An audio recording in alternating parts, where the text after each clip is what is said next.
This is the Red Line, and I am your host, Jimmy Red. Thanks for tuning in. I'm glad to have you guys here to watch this podcast because I love having everyone around. But I know I told you it was getting out of football season, but let me tell you, you can't ever get out of football season when you love football as much as me. So I have football talk for you today. Everything is going on. We got the NFL Combine going on right now. We're trying to figure out who's getting released, who's getting franchise tagged, who's getting dropped, potential trades with the draft coming up, players who just got new deals, potential contracts that are up in the loop. Holy smokes, where do we start? First off, we'll start off with Blake Bortles. Blake Bortles, quarterback for the Jacksonville Jaguars, just signed a new contract with the Jaguars, 3 years, for $54 million, 26.5 guaranteed, and he has the potential to get up to 66.5 after all the additives he can get from bonuses. Wow. That's crazy to me because I understand people say, why is that crazy to you? I think it was really smart on Jacksonville's deal. And the reason I say that is because you got to the AFC Championship against the Patriots. You were up against Tom Brady, okay? And you don't get there very often. And I understand you say, well, it's Blake Bortles. He didn't have that good of a year. But that's fine. You know, there's a quarterback by the name of Trent Dilfer.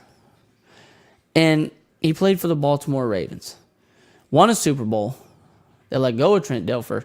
And it took that team 12 years to find Joe Flacco, develop a quarterback, and get there. And when they did that, the problem was they didn't know what they had at quarterback. Jacksonville knows what they have at quarterback. They know what his strengths are, they know what his weaknesses are, and they know what the kid can do. They know what they have to build around. They know he can get him there. He's proven it. I think it's a great deal. I think it's perfect for Jacksonville, and I think it's perfect for Bortles. And the reason I say that is because they know what they have, just like I said. If they know what they got, and they know what to build around, and they don't have to go find a franchise quarterback, they already have him, pay the kid. Pay him. Amazing deal. Awesome for the Jaguars because they're not in it too deep. They're only in it for 26.5 guaranteed. It's only a 3-year deal. If you lose out on the deal, you can possibly trade him out, maybe get something for him, or you just let him go. It's only 3 years. So I don't think they're getting hurt on the deal. I think they both won, actually. I think Bortles got money, and I think the Jags didn't have to sign too long of a deal. So he has to perform the next 3 years, I strongly believe. And if he doesn't, then, well, it's going to be troubles. And other players that are potentially getting deals is Aaron Rodgers. The Green Bay Packers say that they are in talks and very, very, very close to signing an extension with Aaron Rodgers. I like it, but I don't like it. They say it's rumored to make him the highest paid quarterback in the NFL. That part I do like because he is the best quarterback in the NFL all around, bar down, hands down. Nobody can stop it. He's even better than Tom Brady, period.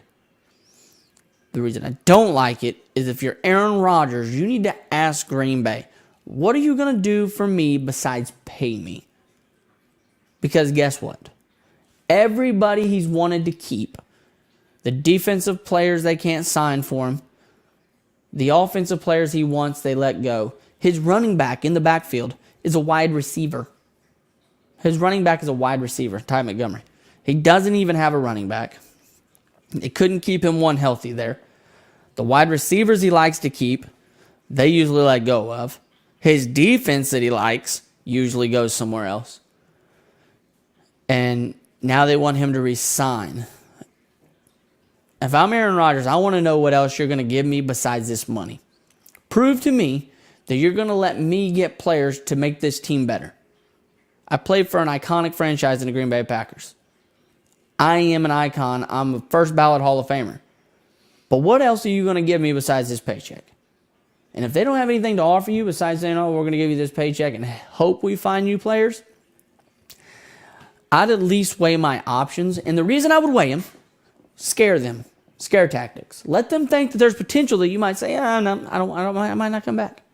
Because when they get scared and realize that the best quarterback in the NFL may not come back to you, they're going to do everything in their mind to bring you back to Green Bay and make you their quarterback.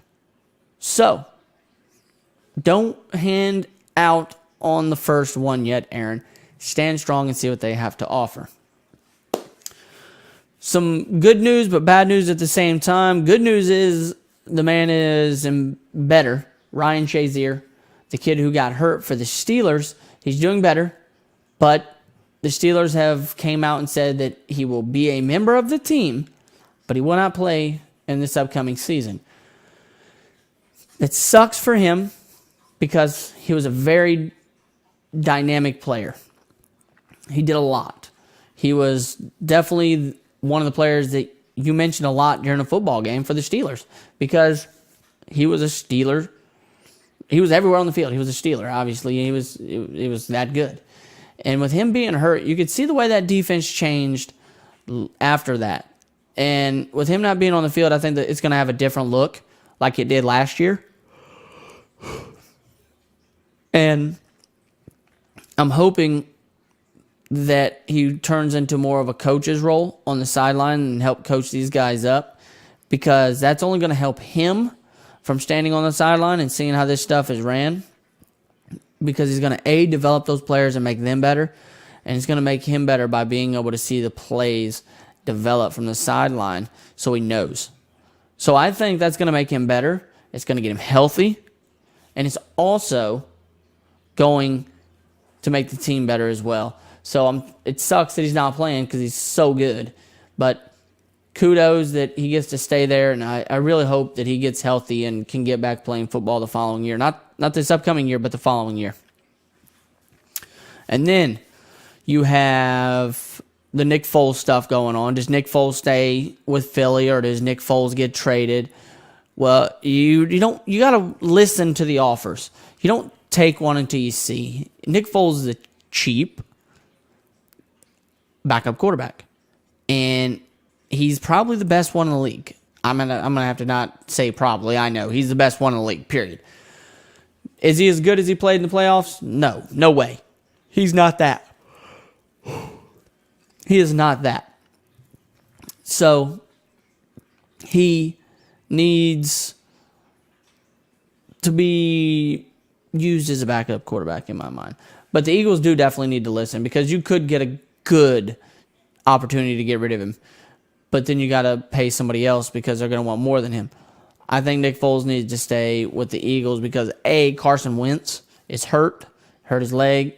They seem to think he's going to be healthy. But the problem is that takes a long, long time to come back from an ACL tear. A long time.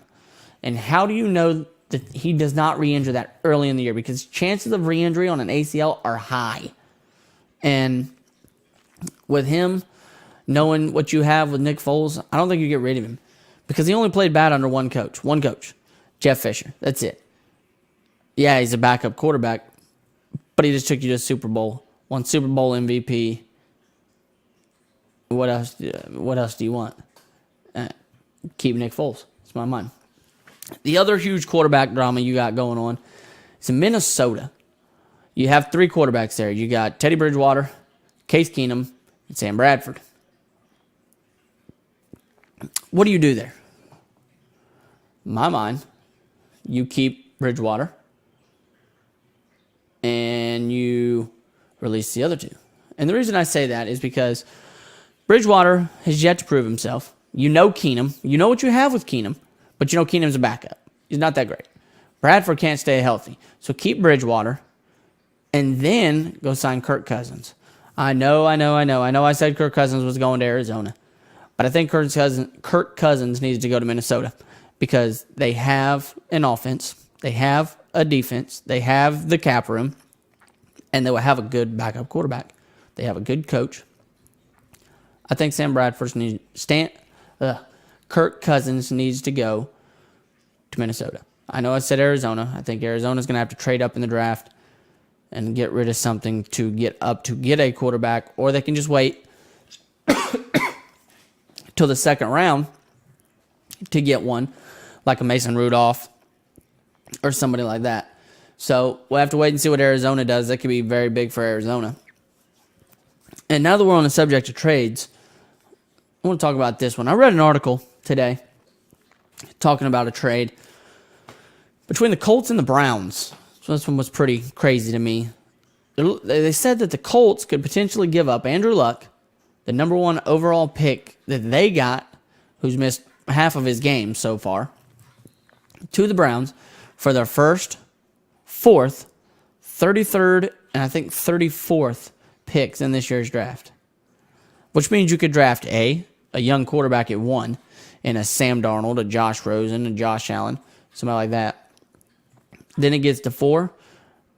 You could get a Bradley Chubb if he's still on the board.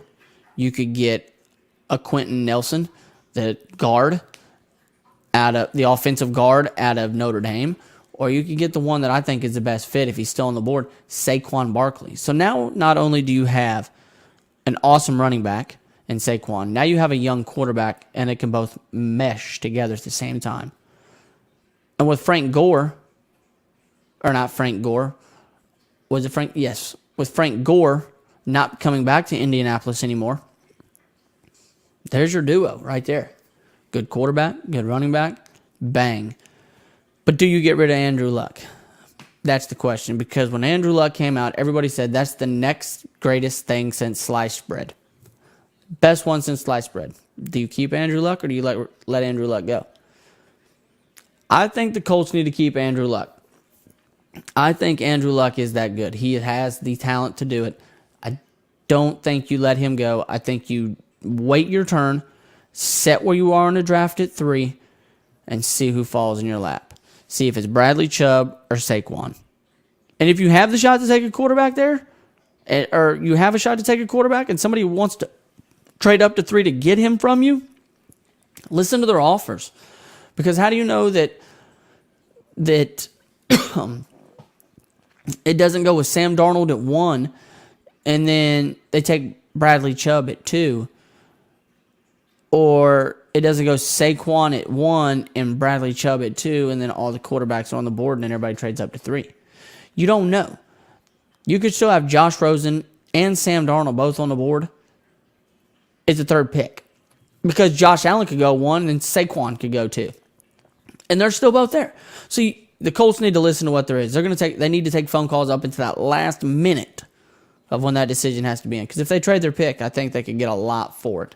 Listen to all the offers. Don't just say, I don't want to listen to what anybody's got to say, because it could get you in trouble.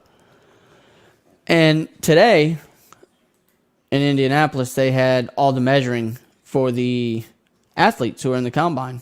And that, I love it. I love that stuff. And sorry. And put some numbers out there on it. The biggest hands for a quarterback went to Josh Allen. They were 10 and 8th. And Sam Darnold's were like 9 and 3/8 is where his hands were. I believe they were 9 and 3/8. And pretty good size hand, because most of the guys who you've looked at that got drafted last year were somewhere around all those numbers. So it's pretty good. Bigger hands, obviously, you want, because he can hold on the football bigger. And let's see here. Baker Mayfield was shorter somehow. He only measured like 9 and, what was he, like 5'9" and a quarter or something like that. So he somehow got shorter, I think was the number I read, which makes no sense to me. But he got shorter. So, okay, with that, I think that he's still I think it's going to be tough for that kid to make it. I really do. I'm not saying he's not going to, but I think he's being short. It's going to be hard, because there's only been 2 of them that we know that have done it. Drew Brees and Russell Wilson. And it's very hard for both of them to do it, because they're both shorter. So I think that's going to be tough. But the running backs is where I really, really cool stuff I saw here. Bench press. Crazy. Saquon and Nick Chubb both threw up 29 reps. The average was 17.2. But Saquon and Chubb is a running back for Georgia, and Saquon for Penn State, both threw up 29. Like I said, that was the most. And then the least that got thrown up by anybody was 11. And that was put up by Kerryon Johnson, the kid who decided to come out of Auburn, and then Justin Crawford, the kid who came out of West Virginia. Kerryon Johnson, I don't think that was the right call for him to come out. I didn't believe it was right for him to come out anyways. I didn't feel it. I didn't feel it with the kid last year. He just had a good year. He's going to be a late third or fourth rounder in my mind. He could come out and prove me wrong. He could come out and be like a Alvin Kamara. He could be a steal. But I don't see it in the kid. I think he'd be a good pickup maybe in late rounds to see what he's got. But he's definitely not a first or second round running back. And then Ronald Jones. He didn't lift. He's the running back out of USC. He decided not to lift. He decided he wanted to do his bench press on pro day when they come. Excuse me. When they go to pro day at USC, when they check out him, Sam Darnold, and all the other guys. So I'm really excited to see what goes on there. Bo Scarborough, that everybody knows, the big kid who plays at Alabama, he only threw up 14, which is a surprise to me, considering he's as big as he is and strong and is muscular and the way he runs and just runs over guys, that he only threw up the bench 14 times. And I don't know how well you guys know the bench, but the bench at the combine works 225 as much as you can go, and that's how you go. I think the most ever was like 52 reps or something like that. I think it was 52 total reps was a max that anybody's ever done at the combine. Let me just check here and make sure, but I believe it's 52 total reps, which is absolutely incredible for a human being to do. What was it here? It was 49 reps. I apologize. And it's still 49 reps. That's incredible for a bench press. And then you got these running backs who are coming in doing 29. So, absolutely love it. I'm really excited to watch stuff this weekend. All they really did was get measured up and do some bench pressing and all that. The second, third, and fourth are the days where they really get running around in Indianapolis. You find out what they got. I think this has a lot of, and I think this has a lot of potential to show who could be a good prospect. I don't think you can really make your claim to be great, but I think you could move up on the draft board. Move up. I think you can move yourself up, and I think you could hurt yourself. And Sam Darnold not throwing, I think hurts him because he had problems with accuracy this year, and then you don't throw at the draft and you want to wait till pro day, and everybody's like, well, it's okay. It's fine. I think he's got to show him that he can throw the football. I really do. And the reason I say that is because there's critics saying he had too many bad throws. He threw too many interceptions. I think he's got to. I understand he's athletic, he's husky, he's big, he's ready to go. But if you line up and line right, you're fine. Make sure you line up behind one man, Baker Mayfield. You'll look like a rock star if you line up behind that guy. Whoever lines up behind him to throw, you're going to look good. I'm not saying the kid can't throw. He's just short. He doesn't have the arm strength as most of these guys. Josh Allen can throw a football 90 yards. I saw a video yesterday. The kid was sitting on his knees. Josh Allen, he launched the ball 50 yards. On his knees. His knees. This kid is a brute, man. He's husky. He's a Big Ben kind of style quarterback, Josh Allen is. And he's big. He's built. I think he could throw, if I had to guess, I'd say he could throw the football like 92 yards. That's a launch in a football. 92 yards. The kid's a brute. So, keep watching out for the NFL. There is way more news to come. There's going to be big trades. There's going to be combine. There's going to be awesome players coming up. Draft is coming up next month. So make sure you tune in right here to the Red Line, and I'll keep you up to date on what's going on in the NFL on the Red Line.